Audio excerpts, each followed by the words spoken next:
Hello guys, in this video I'm going to show you really quickly how to use the snipping tool not on a regular PC. Now, all of your computers typically come with certain software or applications that are already installed, and what you want to do is just do a search for the snipping tool. Notice here that as soon as I started typing snipping, the tool comes up, and then here is where it is. You click on it, and now this little dialog box will come up.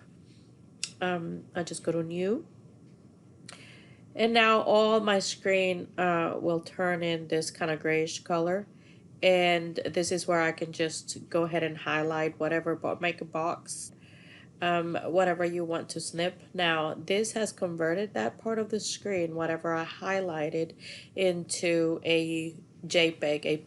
JPEG is an image file. Now I can save it, I can do whatever I want with it. I can insert it into a new document.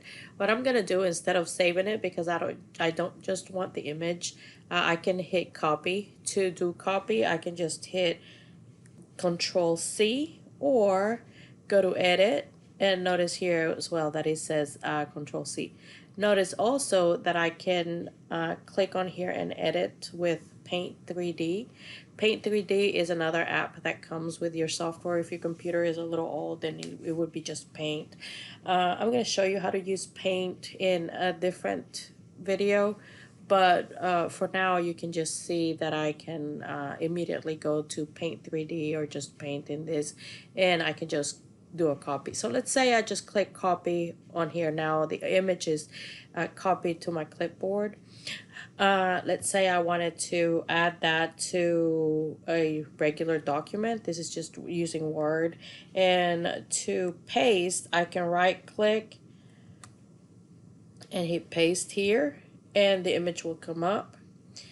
Or I could, if I wanted, let's say I'm wanting that image again, I can just hit Control V as in Victor, and that is also paste. So there you go. That's how you use a snipping tool. Now, one last thing, if you just wanted to get a whole picture of your whole screen, for example, and just copy it to somewhere else, there is a button, at least in my computer, that is called Print Screen. In my keyboard, it just says PRTSCR.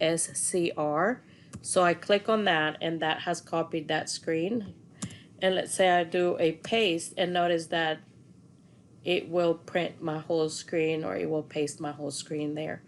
So those are two different ways to be able to get an image from anywhere that is displayed in your screen and save it as a JPEG.